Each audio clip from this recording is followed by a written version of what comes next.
Hi friends, welcome to our channel. Friends, ఈరోజు వీడియోలో మనం ముద్రా లోన్కి సంబంధించి కొత్తగా ఒక వెబ్సైట్ అయితే రిలీజ్ చేశారు. ఈ వెబ్సైట్లో మనం ముద్రా లోన్కి ఏ విధంగా అప్లై చేసుకోవాలి, దీనికి కావాల్సిన డాక్యుమెంట్స్ ఏంటి, ఎలిజిబిలిటీస్ ఏంటి, లోన్ ఎంత ఇస్తారని పూర్తి విషయాలు ఈ వీడియోలో క్లియర్గా ఎక్స్ప్లెయిన్ చేస్తాను. వీడియోని స్కిప్ చేయకుండా చివరి వరకు చూడండి. ఫస్ట్ టైం ఎవరైనా సరే మన ఛానల్ని చూస్తున్నట్లయితే వెంటనే సబ్స్క్రైబ్ చేసి పక్కన ఉన్న బెల్ ఐకాన్ క్లిక్ చేయండి. ఎందుకంటే నేను చేసే ఇలాంటి యూస్ఫుల్ వీడియోస్ అంతా కూడా మీరు మిస్ అవ్వకుండా చూడవచ్చు. Thank you. ఫ్రెండ్స్, ఇంకా టాపిక్లోకి వచ్చినట్లయితే కేంద్ర ప్రభుత్వం జన్ సమత్ అనేసి ఒక వెబ్సైట్ని అయితే లాంచ్ చేయడం జరిగింది. ఈ వెబ్సైట్లో మనం టోటల్గా చూసినట్లయితే ఇక్కడ 13 స్కీమ్స్కి సంబంధించి లోన్స్ అనేటివి ఈ వెబ్సైట్ ద్వారా మనం అప్లై చేసుకోవచ్చు.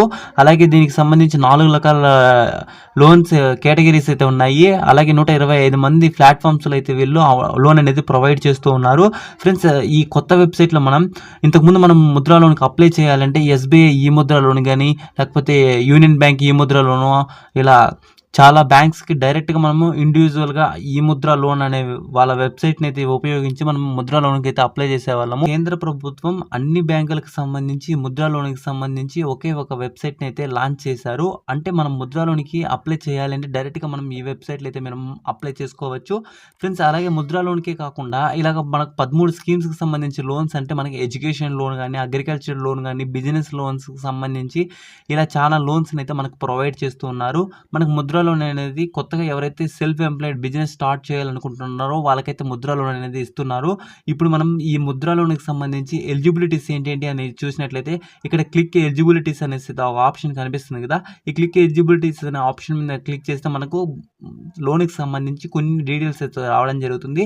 ఇక్కడ మనకు బిజినెస్ టైప్ అని అడుగుతుంది, అంటే హ్యాండ్లూమ్ బిజినెస్, స్ట్రీట్ వెండర్స్ అలాగా ఇదైతే రావడం జరుగుతుంది. ఒకవేళ స్ట్రీట్ వెండర్స్ అయితే మీరు ఇక్కడ స్ట్రీట్ వెండర్స్ అని సెలెక్ట్ చేసుకోండి. లేదంటే ఇక్కడ అదర్ బిజినెస్ లోన్ అని కనిపిస్తుంది కదా, దాని ఆప్షన్ మీద క్లిక్ చేయండి. ఇలా క్లిక్ చేసిన తర్వాత నెక్స్ట్ ఆప్షన్స్లో మనకు కొత్తగా బిజినెస్ స్టార్ట్ చేస్తున్నారా, ఆల్రెడీ ఎగ్జిస్టింగ్ బిజినెస్ అంటే ఆల్రెడీ బిజినెస్ ఉన్న వాళ్ళు ఎగ్జిస్టింగ్ మీద సెలెక్ట్ చేయండి. కొత్తగా బిజినెస్ స్టార్ట్ చేసే వాళ్ళు కొత్త బిజినెస్ అనేది సెలెక్ట్ చేసుకోండి. తర్వాత మీరు 8th క్లాస్ పాస్ అయ్యారని అడుగుతుంది. ఒకవేళ పాస్ అయినట్టు, లేకపోతే నో అని చెప్పి క్లిక్ చేయండి. అలాగే ఇక్కడ మనకు యూ హ్యావ్ ఈడిఏపి ట్రైనింగ్ అనేసి అడుగుతుంది కదా, అంటే కొన్ని సంస్థల ద్వారా గవర్నమెంట్ వాళ్ళు బిజినెస్ ఎలా చేయాలి దీనికి సంబంధించి కొన్ని ట్రైనింగ్స్ అయితే ప్రొవైడ్ చేస్తారు. ఒకవేళ మీరు ట్రైనింగ్ తీసుకున్నారా లేదని అడుగుతుంది. ఒకవేళ ట్రైనింగ్ తీసుకోండి ఎస్ అని, లేకపోతే నో అని సెలెక్ట్ చేసుకోండి. తర్వాత మీరు నేచర్ ఆఫ్ బిజినెస్ అంటే మ్యానుఫ్యాక్చరింగ్ బిజినెస్, సర్వీస్ సంబంధించి బిజినెస్, ట్రేడింగ్ అని అడుగుతుంది. సర్వీస్ అంటే ఈ చిన్న చిన్న షాప్స్ రన్ చేసే వాళ్ళందరూ కూడా సర్వీస్ అనేది సెలెక్ట్ చేసుకోండి. తర్వాత మీ జనరల్ అనేది మేల్ అయితే మేల్, ఫీమేల్ అయితే ఫీమేల్ అనేది సెలెక్ట్ చేసుకోండి. తర్వాత ఇక్కడ మీరు క్యాస్ట్ అయితే అడుగుతున్నారు, అంటే మీ క్యాస్ట్ ఏదైతే మీరు అది సెలెక్ట్ చేసుకోండి. తర్వాత మీరు ex service man, physical handicapped అని అడుగుతున్నారు. ఒకవేళ ఎస్ అయితే ఎస్ అని, లేకపోతే నో అని సెలెక్ట్ చేసుకోండి. తర్వాత ఇక్కడ మీకు ఇక్కడ కొన్ని స్టేట్స్ నేమ్స్ ఇచ్చారు, అంటే అండమాన్ నికోబార్ కానీ ఇలా ఉత్తరాఖండ్ ఇలా కొన్ని స్టేట్స్కి వీళ్ళు ఈ స్కీమ్ ద్వారా కొంచెం బెనిఫిట్స్ అయితే కల్పిస్తున్నారు. ఒకవేళ మీరు ఈ స్టేట్స్లో ఉంటే మీరు ఎస్ అని, లేకపోతే ఇక్కడ మీరు నో అనేది సెలెక్ట్ చేసుకోండి. ఆంధ్రప్రదేశ్, తెలంగాణ వాళ్ళైతే ఇక్కడ నో అనేది సెలెక్ట్ చేసుకోండి. తర్వాత మీరు యువర్ లొకేషన్ అంటే మీరు అర్బన్ లేకపోతే రూరల్ అని అడుగుతున్నారు. మీరు అర్బన్ అయితే అర్బన్, రూరల్ అయితే రూరల్ అనేది సెలెక్ట్ చేసుకోండి. తర్వాత ఇక్కడ select type of applicant beneficiary అని అడుగుతున్నారు. ఇక్కడ బెనిఫిషియరీ దగ్గర ఇండివిజువల్గా అప్లై చేస్తున్నారు, లేకపోతే నాన్ ఇండివిజువల్ పార్ట్నర్షిప్ అలా అప్లై చేస్తున్నారు అడుగుతున్నారు. ఇండివిజువల్గా అప్లై చేస్తే ఇండివిజువల్ అనేది సెలెక్ట్ చేసుకోండి. ఫ్రెండ్స్, తర్వాత ఇక్కడ మీరు ఎంటర్ ఎస్టిమేట్ ప్రాజెక్ట్ కాస్ట్ అంటే మీరు బిజినెస్ స్టార్ట్ చేసే బిజినెస్కి మీరు ఎస్టిమేటెడ్ అంటే ఎంత అమౌంట్ ఖర్చు అవుతుంది, ఇన్వెస్ట్మెంట్ ఎంత పెట్టాలి అనేసి ఇక్కడ మీరు అడుగుతున్నారు. మీరు స్టార్ట్ చేసే బిజినెస్కి మీరు ఎంత అమౌంట్ పెట్టాలనుకుంటున్నారంటే సపోజ్ నేను మన ఇష్టం 50,000 కానీ, ₹1,00,000 కానీ ఇలా అంతా పెట్టుకోవచ్చు. సపోజ్ నేను 50,000 రూపాయల బిజినెస్ అనేది నేను స్టార్ట్ చేస్తున్నాను అనుకుంటున్నాను.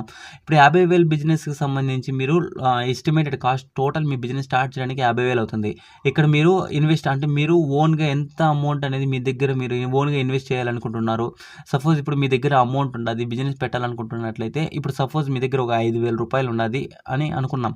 ఇప్పుడు మీరు 5,000 రూపాయలు అనేది మీరు మీ దగ్గర బిజినెస్ స్టార్ట్ చేసేదానికి అమౌంట్ ఉంది. ఓకే, ఇప్పుడు 5,000 ఎంటర్ చేసినట్లయితే 50,000 మీ టోటల్ బిజినెస్ అయితే మీ దగ్గర ఆల్రెడీ 5,000 ఉంది. ఇప్పుడు టోటల్ మీకు 45,000 రూపాయలు మీకు లోన్ కావాలి అనేసి ఇక్కడ దీని అర్థము. ఇక్కడ క్యాలిక్యులేట్ ఎలిజిబిలిటీ అనేసి ఆప్షన్ మీద మనం క్లిక్ చేస్తే నెక్స్ట్ స్టెప్ కంగ్రాచులేషన్స్ అనేది అయితే రావడం జరిగింది. ప్రధానమంత్రి ముద్రా యోజనలో లోన్కి సంబంధించి డీటెయిల్స్ ఇక్కడ రావడం జరిగింది. ఇక్కడ ఫ్రెండ్స్ టోటల్ లోన్కి సంబంధించి ఇక్కడ చూసినట్లయితే లోన్ అమౌంట్ మనకు 45,000 రూపాయలు అయితే రావడం జరుగుతుంది. మంత్లీ ఈఎంఐ అనేది మీరు 960 రూపాయలు అనేది పే చేయాలి. ఇక్కడ లోన్ ఇంట్రెస్ట్ చూసినట్లయితే 10% అయితే మనకు లోన్ ఇంట్రెస్ట్ అనేది పడడం జరుగుతుంది. ఈ టర్మ్ వచ్చేసి మీకు 5 ఏండ్ల వరకు మీరు లోన్ అనేది మీరు పే చేయాల్సి ఉంటుంది. ఓకేనా ఫ్రెండ్స్. ఇంక తర్వాత మీకు ఇంకొక స్కీమ్ కూడా ఉంది. Prime minister employment generation program అనేసి అయితే రావడం జరిగింది. ఇది ఏంటంటే మీకు మీరు తీసుకున్న లోన్ అంటే 45,000కి మీకు ఎలిజిబిలిటీ సబ్సిడీ అయితే మీకు 12,000 అయితే రావడం జరుగుతుంది. 12,500 రావడం జరుగుతుంది. ఈ 12,500 రూపాయలు మీరు అమౌంట్ అనేది పే చేయాల్సిన అవసరం లేదు. ఇందులో ఈఎంఐ మీరు 460 రూపీస్ పే చేయాలి. ఈఎంఐ ఇంట్రెస్ట్ రేట్ చూసినట్లయితే 9% అయితే ఉంటుంది. టర్మ్ చూసినట్లయితే 15 ఇయర్స్ అయితే ఉంటుంది. ఫ్రెండ్స్, ఇప్పుడు మనం ముద్రా లోన్‌కి డీటెయిల్స్ అప్లై చేస్తున్నాం కాబట్టి మనం ఇక్కడ అప్లై నౌ అనేసి మీ మొబైల్ నెంబర్ అనేది ఎంటర్ చేయండి. తర్వాత క్యాప్చా కోడ్ ఎంటర్ చేసి టర్మ్స్ అండ్ కండిషన్స్‌కి సంబంధించి టిక్ మార్క్ చేయండి. చేసిన తర్వాత privacy policy, terms and conditions, disclaimer అయితే అన్ని డీటెయిల్స్ అయితే రావడం జరుగుతుంది. ఈ డీటెయిల్స్ అన్నీ కూడా మీరు తెలుగులో చూసుకోవాలంటే ఇక్కడ తెలుగు అని సెలెక్ట్ చేసుకున్నట్టయితే మీకు టర్మ్స్ అండ్ కండిషన్స్ అన్నీ కూడా తెలుగులో వస్తాయి. ఇక్కడ టర్మ్స్ అండ్ కండిషన్స్ సంబంధించి టిక్ మార్క్ పెట్టి అగ్రీ అనే ఆప్షన్ మీద క్లిక్ చేసి ఇక్కడ గెట్ ఓటీపీ అంటే మీరు ఎంటర్ చేసిన మొబైల్ నెంబర్కి ఓటీపీ వస్తుంది. ఆ ఓటీపీ అనేది ఎంటర్ చేయండి. ఎంటర్ చేసిన తర్వాత స్కీమ్కి సంబంధించి లోన్కి సంబంధించి డీటెయిల్స్ అయితే రావడం జరుగుతుంది. ప్రొసీడ్ అనే ఆప్షన్ మీద క్లిక్ చేస్తే దీనికి సంబంధించి డీటెయిల్స్ వస్తే కంటిన్యూ అనే ఆప్షన్ మీద క్లిక్ చేయండి. దీనికి కావాల్సిన document Aadhaar card, pan card, అలాగే మీరు ఎన్ని సేల్స్ చేశారు, తర్వాత మీ బ్యాంక్ అకౌంట్ డీటెయిల్స్ అన్నీ అయితే ఇక్కడ అన్ని డీటెయిల్స్ అడుగుతుంది. ఇక్కడ ప్రొసీడ్ అనే ఆప్షన్ మీద మీరు క్లిక్ చేయండి. క్లిక్ చేసిన తర్వాత మళ్ళీ దీనికి సంబంధించి టర్మ్స్ అండ్ కండిషన్స్ అన్నీ రావడం జరుగుతుంది. నెక్స్ట్ ఆప్షన్ మీద క్లిక్ చేయండి. ఒకవేళ మీకు డీటెయిల్స్ కావాలంటే తెలుగులో చూసుకోవచ్చు. తర్వాత ఐడి వెరిఫికేషన్ కోసం పాన్ కార్డ్, ఆధార్ కార్డు అడుగుతుంది.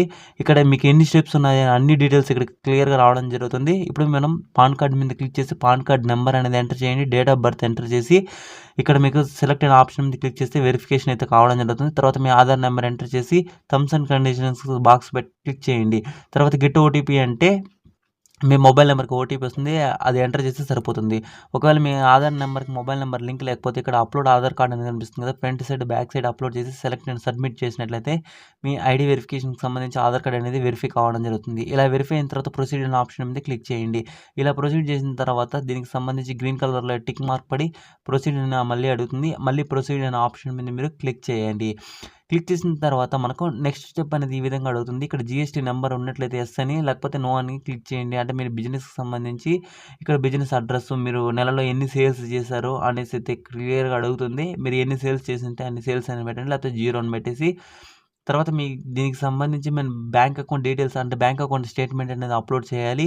అప్లోడ్ చేసిన తర్వాత వెరిఫై అకౌంట్ అనే ఆప్షన్ మీద క్లిక్ చేస్తే మన బ్యాంక్ అకౌంట్ డీటెయిల్స్ అనేటివి ఎంటర్ చేయాలి. ఎంటర్ చేసిన తర్వాత వెరిఫై అనే ఆప్షన్ మీద క్లిక్ చేయండి. తర్వాత మీ బిజినెస్కి సంబంధించి డీటెయిల్స్ అనేటివి ఎంటర్ చేయండి. అంటే మీ బిజినెస్ ఏంటి, మీ బిజినెస్ అడ్రస్ ఏంటి, మీ బిజినెస్కి సంబంధించి ఎంతమంది వర్కర్స్ పనిచేస్తున్నారు, దీనికి సంబంధించి పూర్తి డీటెయిల్స్ అనేటివి క్లియర్గా అన్ని డీటెయిల్స్ అనేటివి మీరు అడ్రస్ ఎక్కడ అన్నీ ఎంటర్ చేయండి. తర్వాత మీ బిజినెస్కి సంబంధించి లోన్ డీటెయిల్స్ కానీ, అలాగే ఏమేమి బిజినెస్ లోన్కి సంబంధించి వర్కింగ్ క్యాపిటల్ అంటే ఎలా అని అడుగుతున్నారో అలా చేసిన తర్వాత సబ్మిట్ చేస్తే ఇక్కడ వ్యూ అనే ఆప్షన్ మీద క్లిక్ చేస్తే మీకు అప్లికేషన్ వ్యూ అవుతుంది. కంప్లీట్ అయితే కావడం జరుగుతుంది. ఇక్కడ సబ్మిట్ అప్లికేషన్ మీద క్లిక్ చేస్తే మీకు ఎన్ని బ్యాంక్ అకౌంట్లు ఉంటే అన్ని బ్యాంక్ అకౌంట్లో ఒక్కొక్క బ్యాంక్ ఎంత లోన్ మీకు ఆఫర్ చేస్తున్నారో అనేది రావడం జరుగుతుంది. ఇక్కడ బ్యాంక్ ఆఫర్ సెలెక్ట్ ఆఫర్ మీద క్లిక్ చేయండి. క్లిక్ చేసిన తర్వాత మీ బ్యాంక్ ఏది అనేది ఆ బ్యాంక్ అనేది సెలెక్ట్ చేసుకోండి. మీ స్టేట్, మీ బ్యాంక్ అనేది సెలెక్ట్ చేసుకున్న తర్వాత మీకు ఒక అలాట్మెంట్ ఆర్డర్ అయితే రావడం జరుగుతుంది. ఆ అలాట్మెంట్ ఆర్డర్ కాపీ అనేది డౌన్లోడ్ చేసుకోండి. డౌన్లోడ్ చేసుకున్న తర్వాత ఈ అలాట్మెంట్కి సంబంధించి బ్యాంక్ వాళ్ళు డైరెక్ట్గా మీరు ఏ బ్రాంచ్ సెలెక్ట్ చేసుకున్నారో ఆ బ్రాంచ్కి అయితే మీకు లోన్ అప్లికేషన్ రిక్వెస్ట్ అయితే పోతుంది. అదే లోన్ అయితే అమౌంట్ అయితే శాంక్షన్ చేస్తారు. ఒకవేళ రిజెక్ట్ చేస్తే ఎందుకు రిజెక్ట్ చేస్తారని అడుగుతుంది. తర్వాత సబ్సిడీ డీటెయిల్స్, దీనికి సంబంధించి అన్ని డీటెయిల్స్ రావడం జరుగుతుంది. ఇలా ఈ స్కీమ్కి మీరు ముద్రా లోన్ ద్వారా అప్లై చేసి ఈ లోన్ అనేది అమౌంట్ అనేది పొందేదానికి అయితే అవకాశం ఉంది. ఫ్రెండ్స్, ఈ వీడియో మీకు నచ్చింది అనుకుంటున్నాను. ఈ వీడియో నచ్చితే లైక్ చేయండి. ఈ వీడియో అందరికీ కూడా షేర్ చేయండి. Thank you for watching this video.